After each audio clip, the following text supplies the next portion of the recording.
Do you have a favorite? Not meant to. But mostly the unloved ones, the unvisited ones, the cases that get dusty and ignored. All the broken and shunned creatures. Someone's got to care for them. Who shall it be if not us? Yes.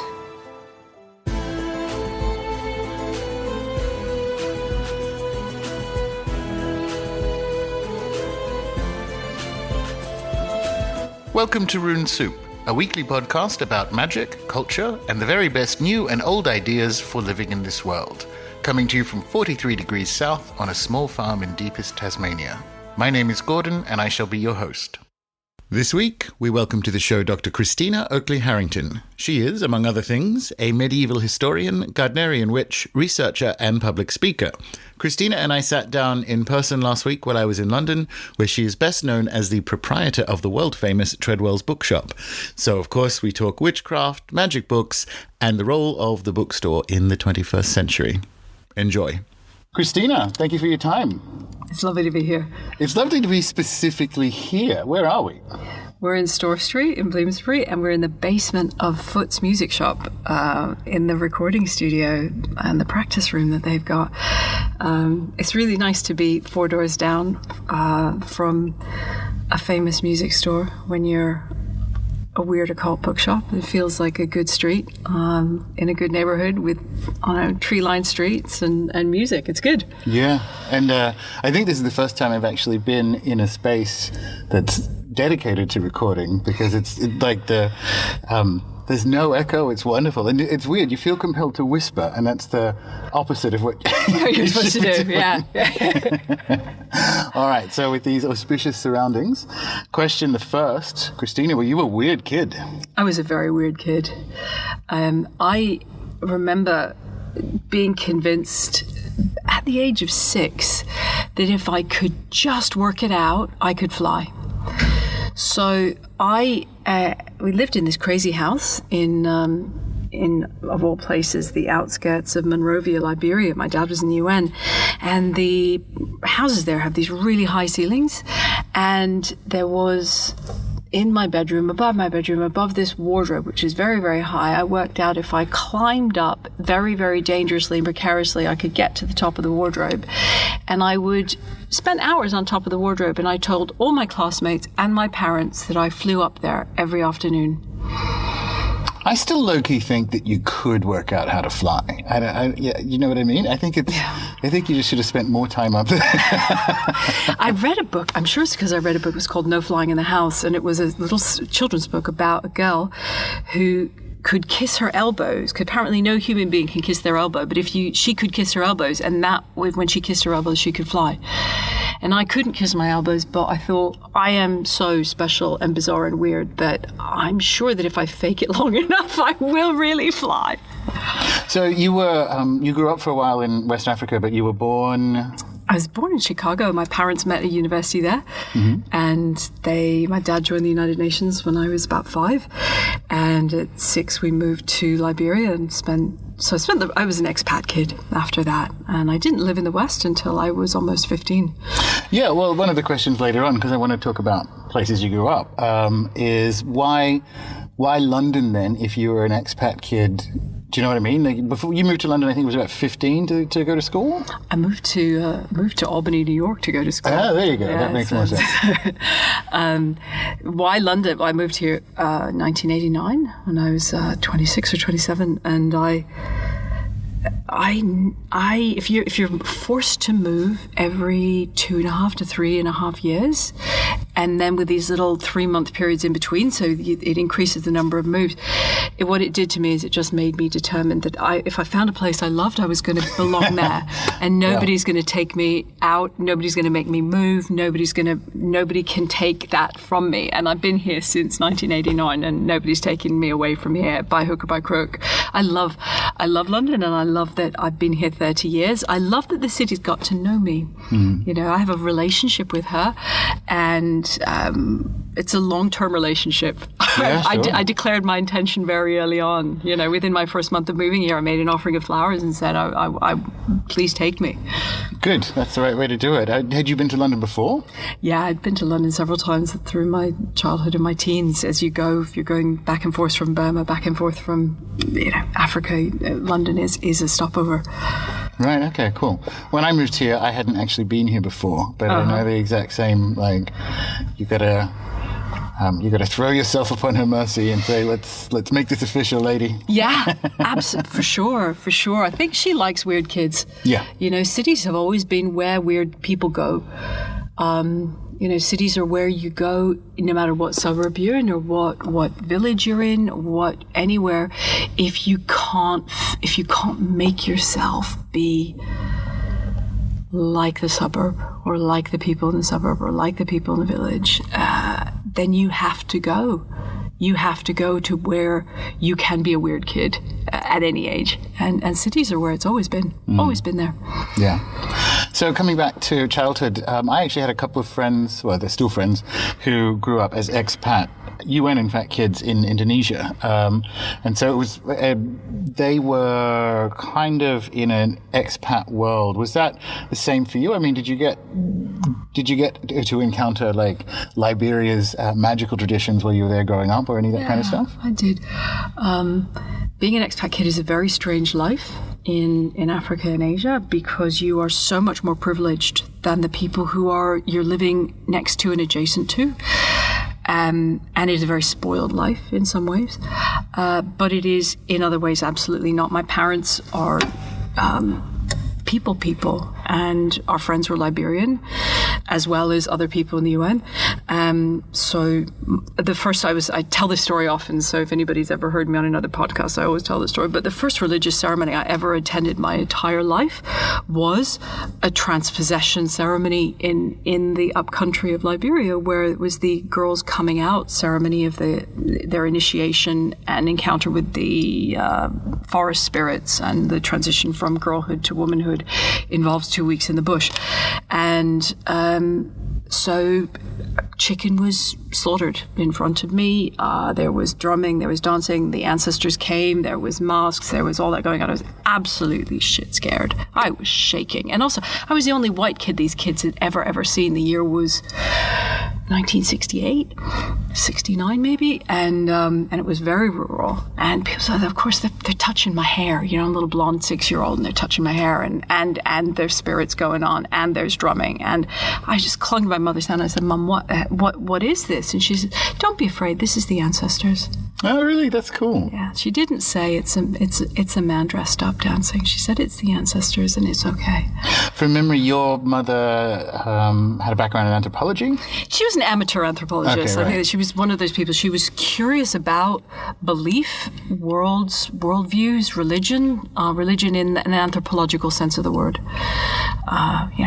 We had love song Rampa books in the house. Okay, right. Interspersed amongst the Plato and the Chaucer and the Shakespeare was also log song Rampa and whatever those books were that the late 60s people who were into mind expansion and consciousness were into. So, yeah. So was that, I guess, your first experience or your realization that magic is real or spirits are real or something? Was that, or did it take a while to process? It never occurred to me that they weren't. Actually, never, ever in my life. I don't think anybody's ever asked me that question, when did you believe spirits? I have never had a moment in my life when I've thought they weren't, actually. And sometimes that sounds really, maybe not in an over anthropomorphized sense, but sense that is the land welcoming you? Is the land not welcoming you? If you're an expat kid, you know that you have to make friends with where you are, because you're always a guest. You're always a guest, and you're a guest from colonial people. So there's that I have a tremendous sense of am I welcome here? How do I make friends with the place? And can I make friends with the place? Will it have me? Will it not have me? So, and ancestors definitely always been part of my life. My family are eccentric and adventurous people and have been for generations. On one side, very, very privileged. On the other side, immensely unprivileged, but they're always like adventurers. Both sides. No, So there's being aware that spirits and magic are real, and then there's later on in life, from a 6-year-old's perspective, opening a store like Treadwell's, right? Yeah. So I guess I want to stay with the place spirits to start with, because you then moved to Burma, which, I mean, I don't actually know that much if Liberia is different to other West African customs and by how much, but I know that Burma, for instance, does have a whole kind of language of place spirits and ancestors of place and you know, spirit houses and that kind of stuff. Yeah, we moved there when I think, my memory's not brilliant, but I think we were 9. We moved to Rangoon, moved into the outskirts again, to a house that was owned by Burmese people who weren't there for a few years. They let it out to my family. And there was a spirit house in my bedroom. And I didn't know what was there because, I don't know, I presumed it was a Buddha shrine and an ancestor shrine, but it was empty when we moved in. But my bedroom for most of the second half of my childhood had a spirit shrine space, especially built in. And down the road from where we were, as you do have anywhere in Rangoon or anywhere in Burma, that there are little shrines where people have died tragically, particularly women who died tragically in a car accident, for example. There's a shrine, as there are in Catholic places. And those spirits are feared and they're also petitioned. And so that was in my peripheral awareness. The people who made up the household, were Karen Christian was our nanny, and the gardener was a Muslim. He was Muslim or a Hindu, and the cook was Buddhist, as was most of the country. Every weekend, almost 3 or 4 weekends a month, we would go to the Shwedagon Pagoda, which was the big pagoda, and we would go, and my family would go for a little meditate. Really? Yeah. No, that's very cool. Yeah. And so my mum got very, very interested my mum was really interested in supernatural occurrences, so she went she didn't take me with her on that one, but she went to see some levitating monks out with a Burmese friend. Again, our friends were Burmese, some expats, but a lot of Burmese friends. So she went to see the levitating monks, and then she took me to see the local levitating monk. I got to have my palm read in Mandalay. Because that's what you do. That's what you do in Burma. You get your child's palm read. It's part of the thing you do, and you go and you meditate at the pagoda because that's what you do. And do you remember the reading? I do. In fact, I have the reading. It was translated, and it was this old guy in Mandalay didn't speak any English, so somebody had to translate. And I won't say too much about it, but I will say it is uncannily accurate. That's why I was asking. And they wrote it all out on a palm leaf, and I was given a Burmese name, and I just I keep it on my altar and my shrine at home, I don't know, the way that you honor the gifts that your life has given you, and that's certainly one of them. Yeah, very cool. So that's kind of where I want to pick up the bio next, which is never not aware spirits are real, living in cultures that weren't ever stupid enough to decide they weren't real, and so on. And then there are other steps. There's involving meditation, traditional fortune telling, and so on. What is the pivot to getting, I guess, more fully into a magical world? Go through that journey. Yeah, I think I was repatriated to the West when I was just before I was 15. I was 14 and a half to go to my parents, believe in education, and they were educated. So I was sent to an American high school to do that and sit the required exams and then do all the university preps exams and go to university and do that stuff. And I did not cope with suburban living at all. I really didn't. Bless my parents. It was very prestigious, well-to-do suburb outside of Albany, New York, where everybody worked for the government, all very lovely, all very beautiful, all very nice. And I absolutely did not know whether I was coming or going. I'd grown up in T-shirts and flip-flops. And I turned up and I had this strange, partly British, partly expat accent. So I was mocked from day one of 9th grade for the way I spoke. I didn't know how to dress. I didn't know what the designer. It was quite all. There was no uniform, so all the girls wore designer clothes. My mum and I had no idea what these designers were. We're like, yeah.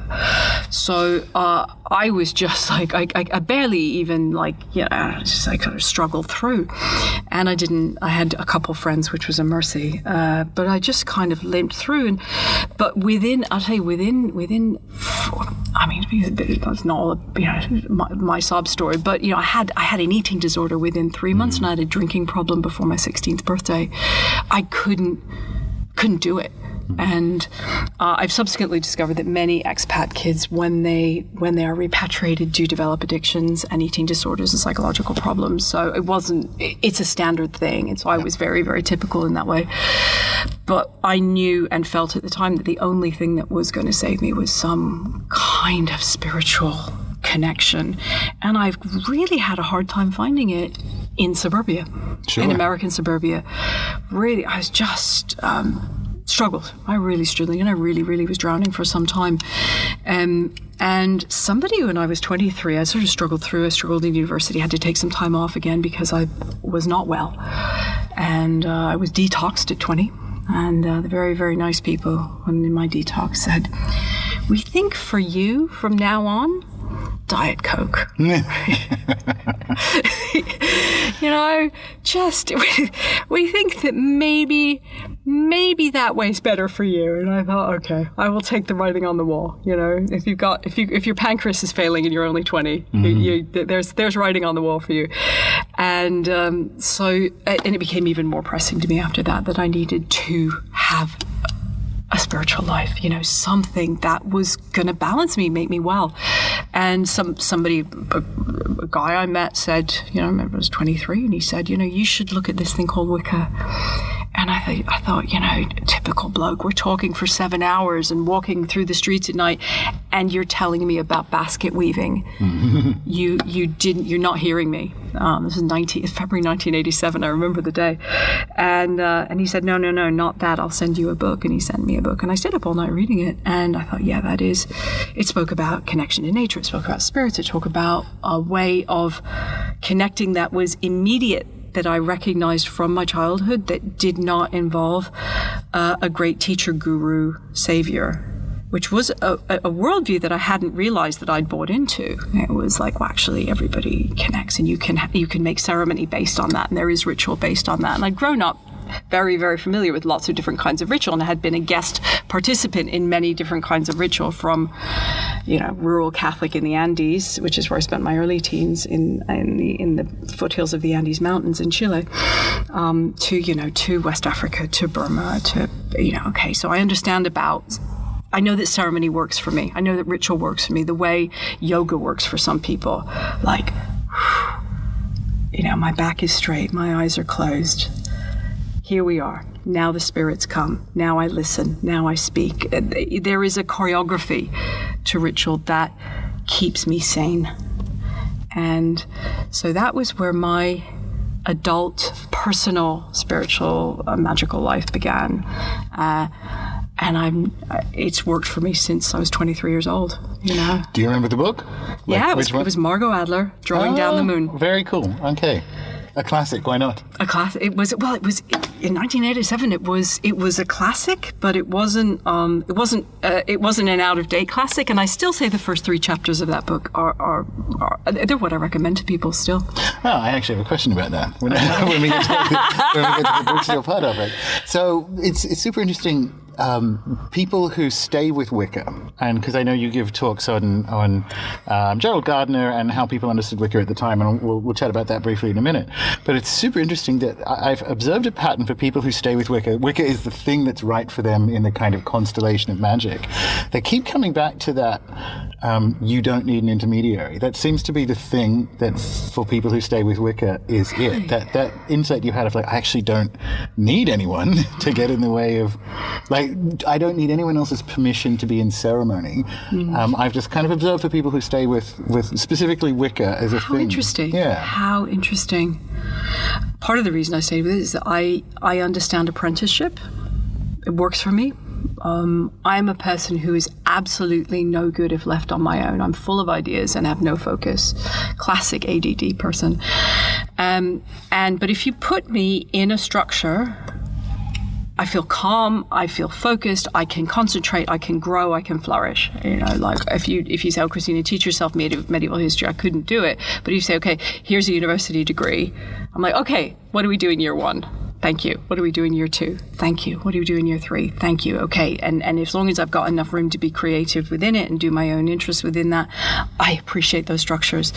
And I was fortunate shortly after I moved to London, partly the reason I moved to London was I found some absolutely sorted together, amazing, creative people who were my grandparents' age, who'd been doing it since the 50s, who were kind enough to take me in.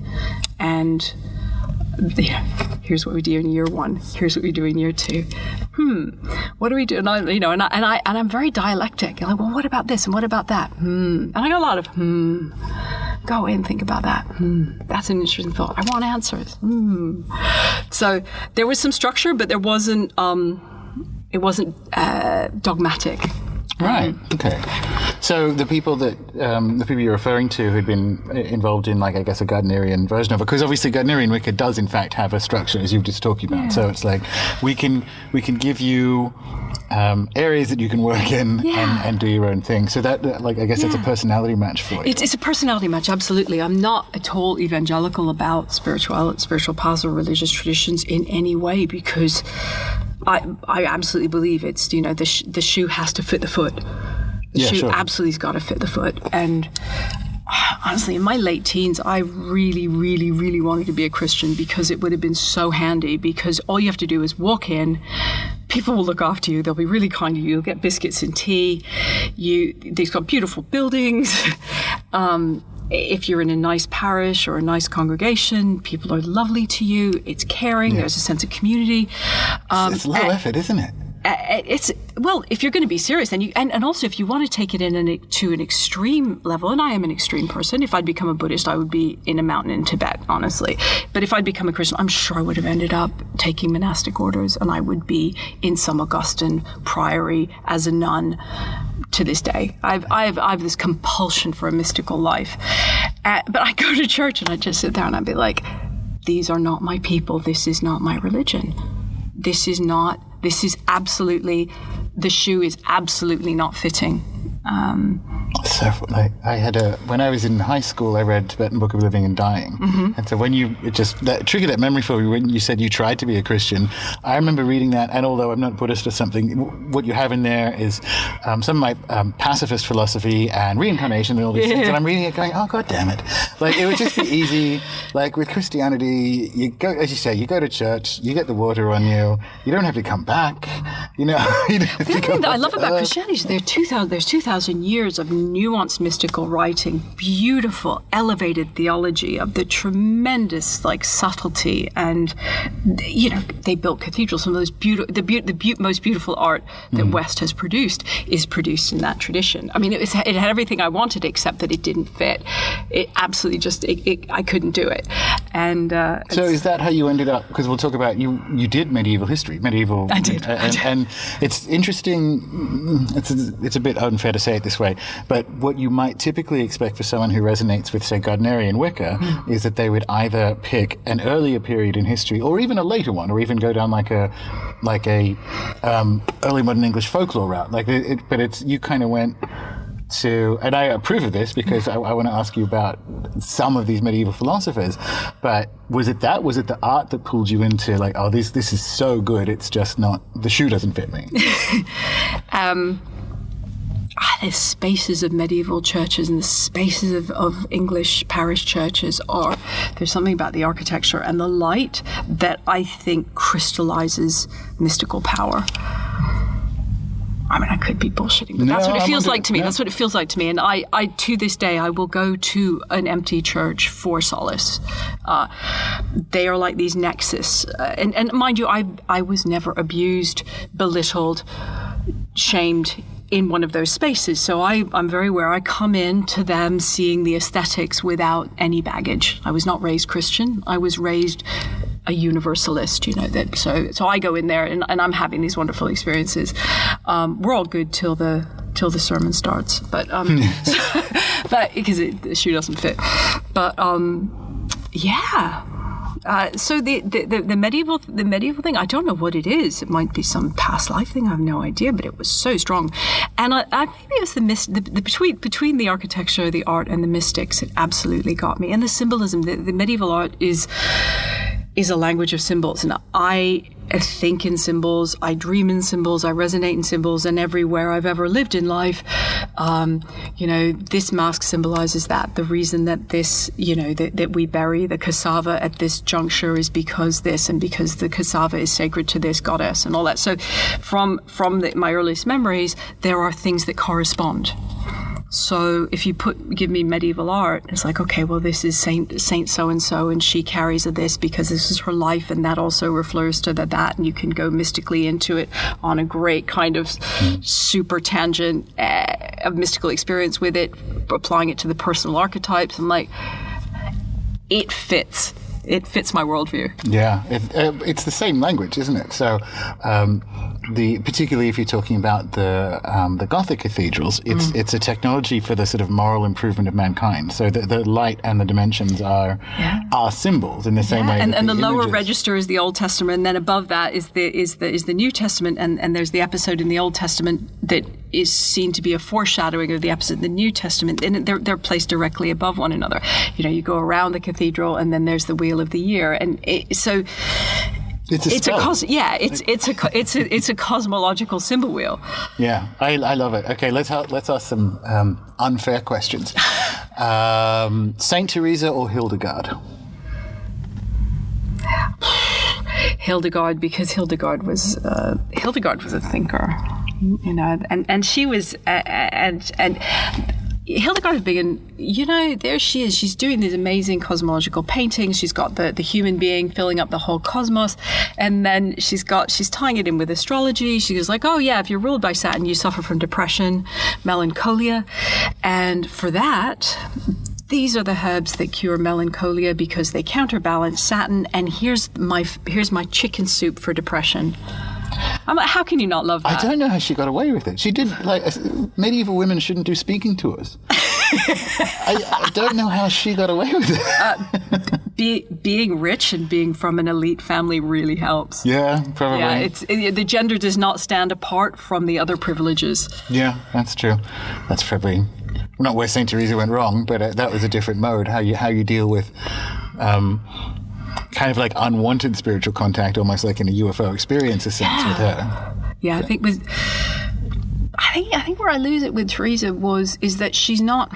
I love that she really goes for it. She's like having these super erotic experiences, and then this is coming on at me, and I can't control it. And there's a part of me that's like, we have the LBRP for that. There are things that you can do if you're not in control of your mystical experiences. There are things that I don't know. I think there's kind of magical hygiene that she was. She was a rule breaker in that way. Yeah, they were like, I'm sure her monastic community, and I'm not an expert on Saint Teresa of Avila, but I imagine that her companions in the monastery, like, we get up, we eat breakfast, we do a little gardening, then we do a little mystical meditation, and then we eat lunch, and then we sing the things. And this is how we stay sane, Teresa. And Teresa's like, no, he's on me again. I can't get up for breakfast.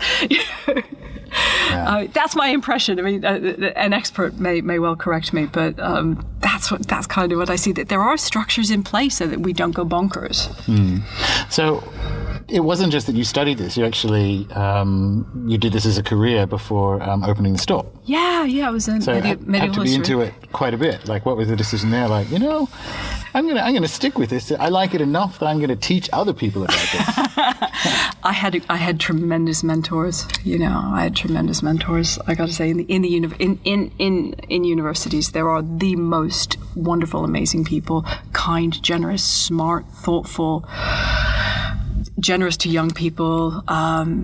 Just bring out, there were just wonderful people who saw potential in me, who encouraged me. I'd write really shit essays and they would say, well, you got some good ideas there. Try this.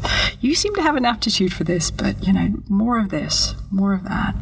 And I got guided really well. Anyway, I got my PhD at UCL, got a job, University of Surrey, a college attached to the University of Surrey, and I taught for 11 years. And I love it. I loved it. I love the teaching and I love the scholarship. I really love the scholarship. There's a monastic stillness to scholarship. I think scholars don't really have so much time now. And I used to complain about how little time I had, but I actually had a lot of time. I spent a lot of time in completely silent libraries and archives. And to this day, I crave complete silence like nobody else I know. So I still belong to my university library and I don't have to read. I barely have time to read, but I like the silence and the smell. Is a temple for me. Yeah, it's a temple for me.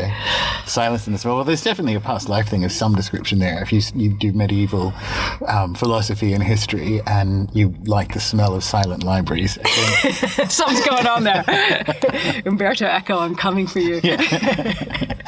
All right, so tell us the how and the thinking behind how London ended up with Treadwell's. Wow. Okay. I got like many high-strung creative people. I'm highly strung. One of the ways in which I'm highly strung is I got writer's block, and so it's very hard to progress in a scholarship-based career if you have writer's block. And it didn't occur to me to go get hypnotherapy for it, which was crazy. I should have just gone and got it fixed, but I didn't. You'd have more time for reading, ironically. I would. So anyway, I was at this impasse between the writer's block and a restructuring at my university where it was about 2000 to 2002. They were a lot of universities in England were being restructured, and they were turning half the history department into an idea to do tourism instead. So it was suggested that myself and another of my colleagues would be able to keep our jobs if we would be able to transfer into being tourism lecturers. I'm a cheerful soul. I try to see the good side of things. God's been very, very kind to me in many, many ways, but I got really grumpy. I thought, actually, I learned 3 dead languages, and I read 4 modern languages. I spent my entire 20s in silent libraries instead of going to parties and on holidays. I'm grumpy. I'm really grumpy. And I'm not qualified to teach tourism. These students who want to become tourism people, they don't need an unhappy, grumpy medieval scholar. So they were offering voluntary redundancies. And I said yes. So I had this lump of money. And around that, I had a friend who owned an occult bookshop who was thinking of selling it, and we were talking about it, and then she ended up selling it to someone else because that person came in, could write a check, and I still had to raise the money. And I thought, well, no, I'm still going to go ahead with the idea because London used to sustain 5 esoteric shops, and it was down to 3. And I thought it can hold 4. It can definitely hold 4. And the dream of it was from day one was for it to meeting place of ideas and learning along with practice. So that was its USP from day one. Yeah, it is one. One of the things I know some little about the challenges or the difficulties, the rewards of building community, right? So it's a community disguised as a bookstore. But it didn't start out that way. That was really interesting because I opened it on my own with this little, honestly, a small lump sum from the university that all went into the rent deposit and 28 boxes of secondhand books that were put on shelves that I got from garage sales. And I just pushed them out from garage sales. And I just unlocked the door, and you know, the what do you call the till, called in England, but the cash register was a little steel box that was kept in a cardboard box. It was really low tech, and I was quite well known in the pagan community by then, because I'd been involved since I was 26, and I was just after my 40th birthday, so people knew me. It was kind of a known quantity, but I had two lives. You see, I'd had my academic life, and I'd had the fact of being involved in the pagan community, and they did not know about one another at all. Oh, it's going to be the next question. So yeah. Yeah, they didn't know about one another. I had one surname that the pagans knew me by, and another surname that all of my academic world knew me by, and they each didn't know the other. So I kind of came out, and so it was very. People would come in one by one, you know, these bookish, inquiring pagans and pagan and magic curious readery types, but people came in ones and twos, you know, and it was Harry Potter was just out, so we got a lot of young people coming in from that. So the community wasn't there from the beginning. It built up pretty much person by person. Yeah. That's the good ones do, I guess. I was going to say, I don't know how similar that is with your experience, but it wasn't like, oh, well, there was this big, thriving London community. There had been one, but it was sort of on the wane for various reasons to do with the economy of London. And I was also I was trying to reach, I don't know, you know, a particular kind of person, but people who were of a persuasion who like to read. Not everybody who's of a magical persuasion is a reader. Vast many are absolutely not, which is grand, absolutely super. And lots of people who love books are not the least bit interested in spiritual experience or mystical experience or magical experience. And so I was aware it was quite a small Venn diagram, but I thought, I'm just going to hold the space for long enough that they can find it. So did you, it's a weird way of saying it, because this is how I answer it for myself. Mm-hmm. On some level, did you open the bookstore for 22-and-a-half-year-old Christina? Because I started the show, I grew up in regional Australia. Okay. I started the show because I would read Pete Carroll's books or whoever. All these people I know now, right? Yeah. And they didn't seem real to me. So the point of the show was for me as a kid in Australia to know that we are in fact real. So you can be on a bus in Ohio going to school now. Well, not now, the schools are closed, but and to listen and hear Christina in London or whoever it is and know that you're real. Like, you know, it's weird, but I started the show for me to know that the people who do magic around the world are actually real and not just a thing in a book. I think it was a variant of that for me. It was, it goes back to Margot Adler. I met Margot Adler when I guess I was 24, 25, and she did a workshop, a weekend thing. She did a weekend sort of thing in Western Massachusetts, and I saved up my little pennies and got on the coach from Philadelphia, and I went to it.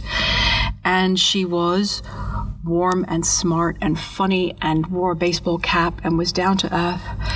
And we did these lovely ceremonies. We did these incredible chants in the Western Massachusetts woods. And she was hugely inspiring for me. And I kind of thought that, you know, right, everybody could write books with tremendously nuanced anecdotes about Greek gods and goddesses and how they tie into universal forces, which is the first 3 chapters of Drawing Down the Moon. And I go, you know, I went trudging through that, and the number of people who had that combination of ideas people, philosophy people, bookish people, and pagan spirituality people was so tiny. I mean, the people who took me in Wicca were like that, and they were, you know, 5 in number, approximately. And I thought, but surely, so I think I opened Treadwell's for those shining nuggets of stars with whom I have a click, right? So love loads of people, love people, but there's a special click if you are an ideas person and you also are an experienced person in this world. So it was almost to try to be a kind of a magnet for that particular combination, which I knew I could never go and find in a group. All right, I can see that. I can see that, funnily enough, in the ranging. Like I think only you, with your childhood and your parents' experiences and your actual experience in magic and your academic career, could put together. Because I want to ask two things. It's not like in the early 2000s we were unaware of the Amazon apocalypse and what have you. So it's sort of like, what is a bookstore and what is a book in 2020? Because when I look at, there's nowhere like Treadwell's, where there are occult bookstores in there. Some of them are really well ranged. It's not quite the same. There's the blending of the secondhand and not, and the sections make the sort of thoughtful, intelligent sense, right? So it's like, it's a very you bookstore. It was, yeah, people really they've gotten used to it, but they used to really struggle with our shelving. So we will put African magic next to books about the slave trade. So it's called Africa and Diaspora, and there'll be stuff about Nigerian folktales and, waterways in Botswana and hoodoo traditions. And so we put the non-magical with the magical by the culture, because for me, it's very important to me, and it has been since day one, and loads of people used to criticize me, say, oh, you'll go out of business like that, is that magic is embedded in culture. Yeah, sure. You can't take a magic away from a people. And I would say that it's quite colonial and supremacist to try to do that. Absolutely. So, I would also say you'd also go back in time. So you put John Dee next to a biography of Elizabeth I. If you're interested in John Dee, in my opinion, you might be interested in the life of Elizabeth I, and possibly her foreign policy, and possibly London in the 17th century or the 16th century, because that's the world that gave rise to John Dee. Yeah, you will not get Dee correct if you think you can extract a kind of Golden Dawn-esque modification of the Enochian system. You won't get Dee right. You won't get what the actual scrying ceremonies were or in what context.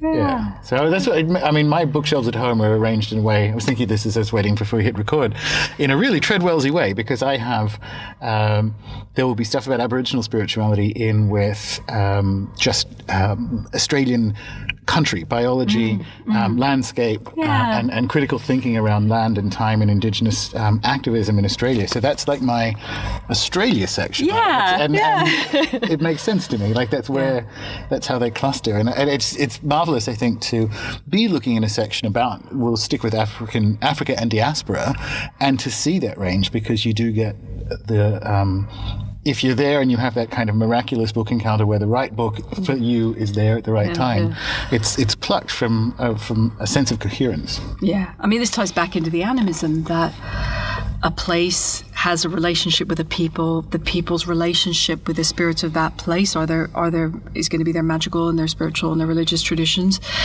and the place is important, the spirit of the place is important, and the people are important. One of the things I'm loving to see about the evolution of chaos magic is the reintroduction of animism and the increasing awareness of the beauty and sensitivity of the earth as a living being, and also of really, really awareness of white colonialism. And so I think I was less happy when it was like, well, magic's a technology, belief is a tool, and let's just pull out the tech. Let's pull out the tech. And I'd be like, I don't think the Northern Liberian ancestor spirits would really get on with me doing that. I've got African masks that were given to me when I was a child from people, Liberian friends who are from those parts, and I thought, I have to have those sculptures and those masks. They have to hang up. I have to respect them. I was told as a young child, there's certain things you're not allowed to look at. There are things you cannot see. There are ways you have to turn, you can't turn it. And I, to this day, and I don't think I'm superstitious, I think it's respectful, say I do that. Yeah, very good. Because they are living. Yeah, of course. And, somebody say, rules, break the tech, experiment with the tech. I'm like, let's introduce some animism into the chaos magic set. So you can actually win the argument by getting caught in an infinite loop there, which is, it works better if you consider it holistic rather than a thing that you can extract technology from. So you can actually beat the sort of version 1 chaos magic angle at its own game by saying fine, but it is in fact more effective. Right. So like you can't not do it.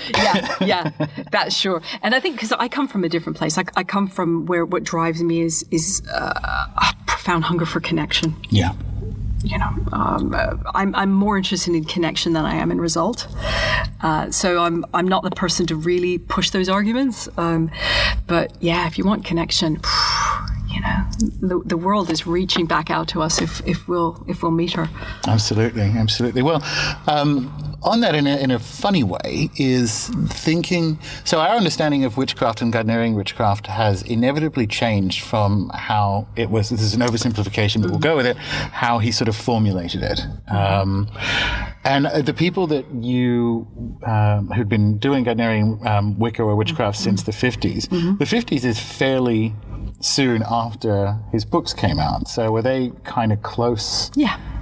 So is that where the I think it was last year you gave the presentation about.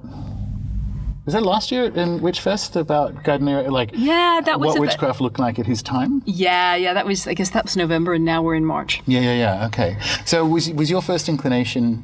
It's a weird way of saying it. It must have been interesting being involved in a wider community, but also having potentially a different perspective from the people you were learning with who had been doing it a certain way since the 50s. So you're kind of in the back of your head aware that there's been like some semantic drift in how Gardnerian witchcraft is conceived of today versus when he did it, like from the beginning. Like there's some stuff we might want to talk about here, do you know? Yeah. Well, I think the first thing to say is that in the UK, it is always been a very creative and alive and responsive and organic way of working. Something happens when religions go away from their homeland, and that is people cling to the things that make them feel like it's genuine. And this has been observed with Islam in diaspora. It's been observed with many religions when they go into diaspora. The diaspora communities hold on to what they have to make the connection. And one of the things that happened when Gardnerian craft went to, which was the only kind of craft there was, by the way, in the 50s, and when it went to the US in the 60s, and then it was disseminated there and practiced there, what people had was not a community of people who knew practitioners on an ongoing way. They had connection through one or two people, and they had a set text. And so I will have to observe that America was founded and is founded on people who were extreme Protestants who were obsessed with a text, and that text was the Bible. But there's a tremendous tradition in the US of reference to a sacred text in a way that English people just don't. So what does the text say? What does the Bible say? Or can we analyze this thing? So it's completely unsurprising if the only thing that you have connecting you to an actual practice-based tradition happens to be the choreography notes. The choreography notes in a Protestant-originated settler society become like a Bible. So I'm winding, and I will wind back. So I have very little experience of Gardnerian craft in the US or in any other diaspora community. But when you speak to 80-year-olds, 85-year-olds, 90-year-olds, they're like, yeah, does that feel right? Yeah. And what there's a lot of, and certain things are handed down, a bit like, tea ceremony, or if you study martial arts, right, you bow to your teacher, right? That's an acknowledgement of the tradition, is my understanding. It does not mean that person is a cult leader. It's like, thank you for handing that tradition on. And in every school of different kinds of martial arts, there are minor differences. The way you do the left kick, the way you do the right kick, the way you do the bow, when you get the green belt, when you get the other. There are these differences. And everybody knows there are these differences. And there can be some bit of hair-splitting disagreements about that stuff. But everybody knows it's a practice-based tradition. It's handed down. If you want to do the martial art, you do the martial art. And that is the closest way that it feels like to me in the UK. And I think in a lot of Europe as well. So, am I answering the question? It has this reputation, particularly coming from a large population landmass, which is North America, and a lot of tropes are repeated that don't reflect my experience. Either my experience of working with these very, very old people, nor my experience of working with my contemporaries, nor younger people. There's a lot more, there is respect for tradition, but there isn't that rigidity. There's not that rigidity. It's very, just a comment, it's not based on a text. It's based on practice and feel and intuition and sense of space. What's there?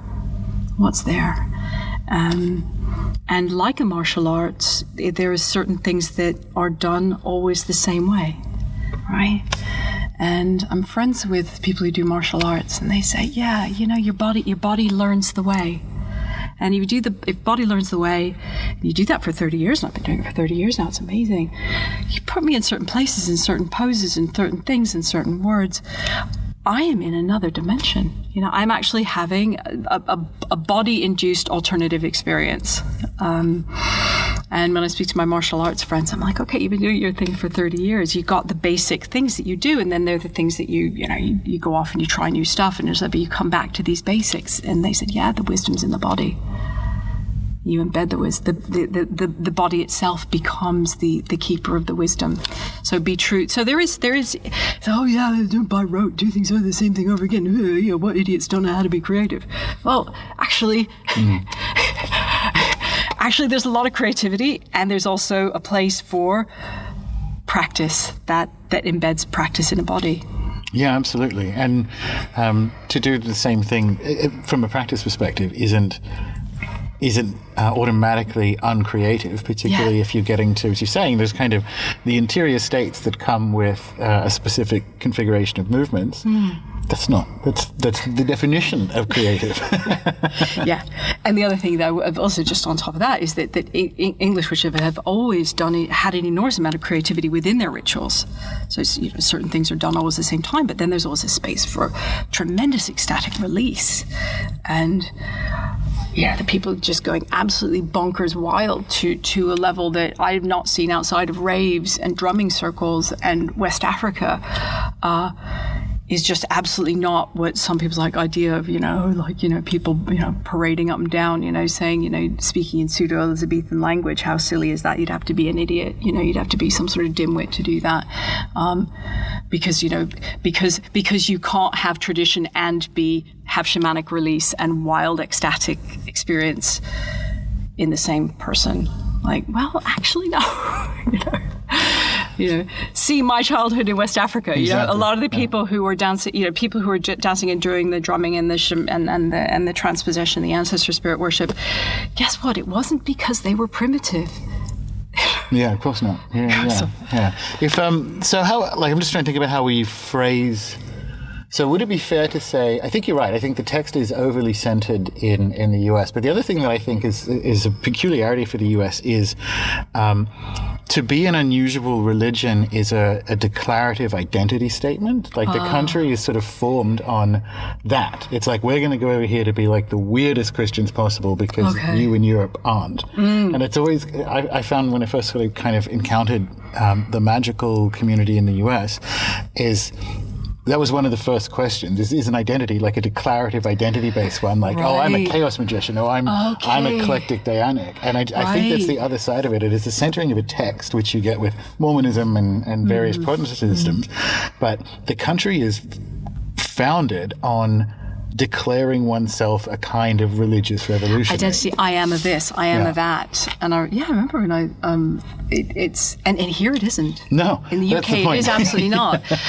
People don't ask one another, what are you? Yeah. It's not a question. And it wouldn't be put as an identity question. They might say, what do you do? Yep.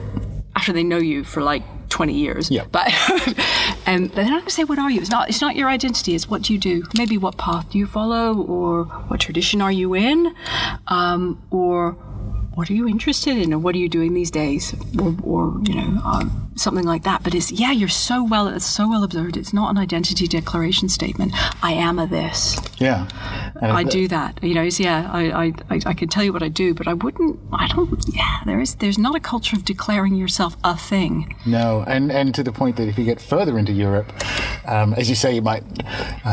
You don't ever call a lot of people witch, even if they are. Like, you'll go, no. and that's the kind of, I find that difference has to be, because it is America specific, the kind of declaration thing. That's in other cultures around the world, people who do the kind of things that went into, shall we say, Gardner's understanding of witchcraft, you probably wouldn't use the W word unless you were ratting them out to the priest for a start. No, you wouldn't. No. And there isn't, I've never known, I think, I'm really struggling to remember of the people who I worked with and the people who are my friends who are of an older generation.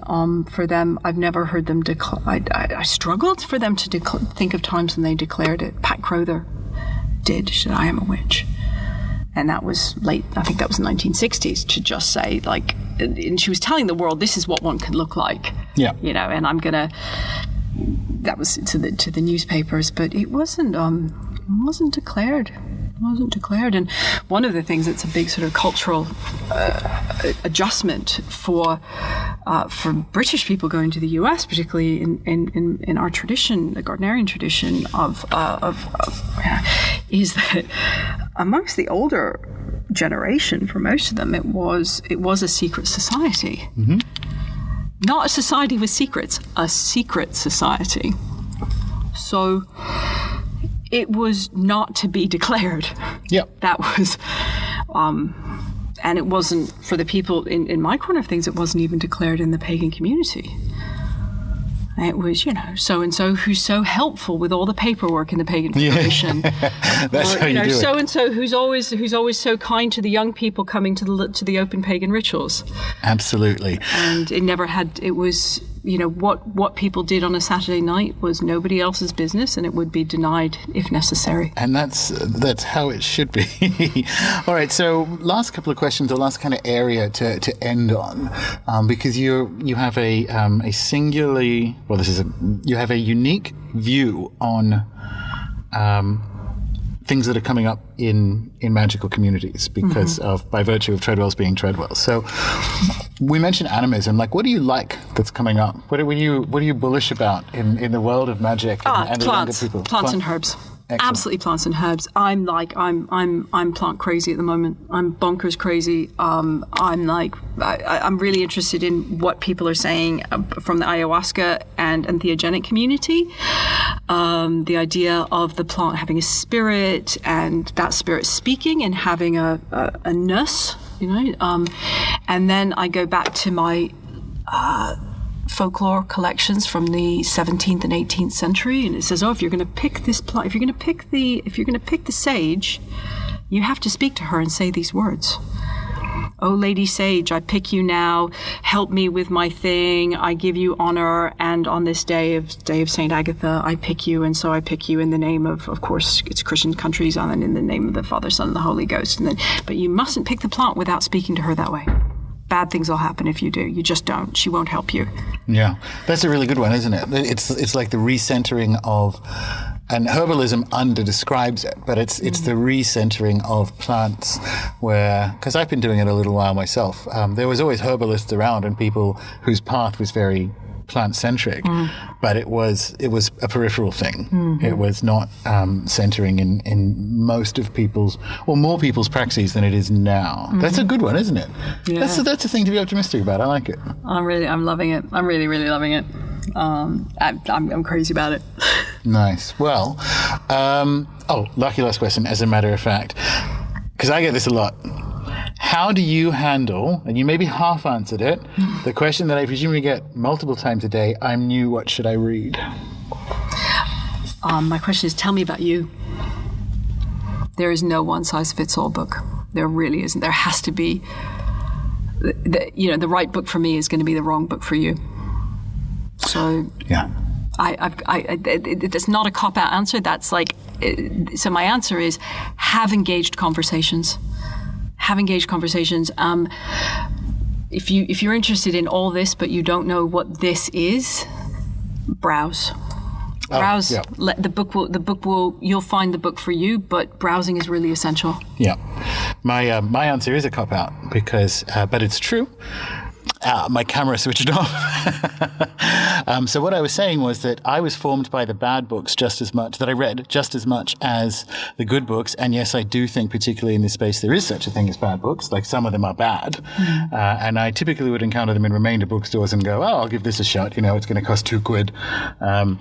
They very often aren't the case, but I need to learn what is a bad take on something like magic or something that I don't resonate with. So when I'm new, what should I read? The actual question is, how do I get to a level of comfort and understanding faster? And I don't think that process can be sped up as much as people want. Yeah. I think as long as you can graduate from the bad books, as long as that's not the only thing available to you. I remember very early on, and I was like, after I'd read Margot Adler, somebody said, "Oh, you must read, this book on Wicca," and it was a very, very simple book on Wicca, and it said, "There's no mystery here. It's very easy. You just draw a circle, and then you make these shapes in the air in the 4 quarters, and here's a god and here's a goddess. There's no mystery at all. Nothing to be frightened of. Don't be worried. Anybody can do it." And I was like, okay, and this is a highly recommended beginner's book. And I'm like, well, me, like I'm all about the nuance. I'm all about the profundity. I'm all about the lifelong. I want to, I want something that's so deep that if I immerse myself in it, I will die a beginner, and it will lead me to the edge of a mystery that is beyond comprehension. I don't want to be told it's easy, anybody can do it, there's no mystery here. And I remember, if that's all I was like, okay, well, I'm going to learn some basics. I guess it's okay. Well, it's written a bit simply, but, never mind. It's okay. Good cookbooks can have simple recipes. But if that's truly all there was, if there hadn't been the Margot Adler, if there hadn't been the Vivian Crowley Wicca, if there hadn't been the books on, the books on animism, I would have grown out of it in about 2 weeks. Yeah.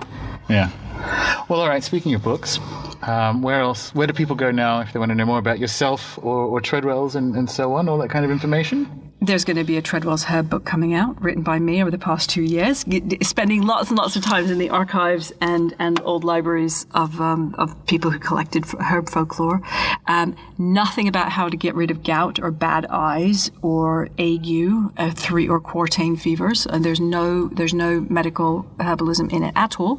But I will be able to tell you, what leaves you should stuff in a lock if you want the lock to unlock. And if you want to, make somebody fall in love with you, what for 200 years is the leaf that you're meant to fold over 3 times and put under your pillow? Amazing. And all of this is not made up by me. All of it is truly, truly at least 200 years old. So that's coming out in about 2 months. Oh, that's brilliant. And that is, if people want to know more or stay in touch on that, Treadwell's website, or email us, and it's just being proofread as we see. We're putting it out ourselves. It's just going to be about 50, 60 page book. So. Sweet, looking forward to it. Well, this was so much fun. I was looking forward to this discussion. I just want to say thank you for Treadwell's and congratulations on having it turn into what it is. I'm sure, that whole journey, and I know the wider community values it tremendously and all that. So thank you. We do it for you. So thank you.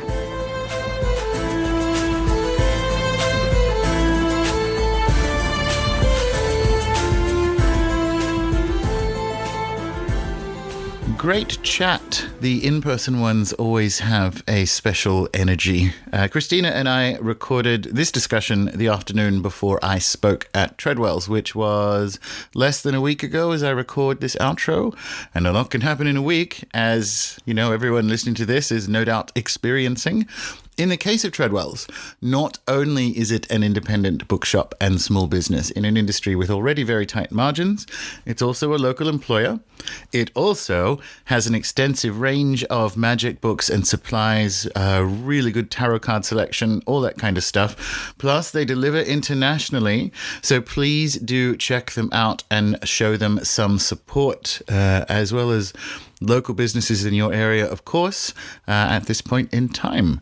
That's the show for this week. And, as the travel has understandably slowed up, we will not only be resuming normal programming around here, but in fact, slightly increasing it. So be sure to subscribe in your favorite podcatcher and also at runesoup.com for the non-audio content. You can subscribe in an RSS reader or via email. In the premium members area, the recordings from the London events, Food Forest of Souls, which was at Treadwell's, and Avenging Angels, will both be up by the weekend, at least by the end of it, and we will be having a live Q&A for members on a Sunday evening to gauge where people's emotions are at and pull together some tactics for the next couple of months. But yes, that's the show for this week. Stay safe out there, and until next time.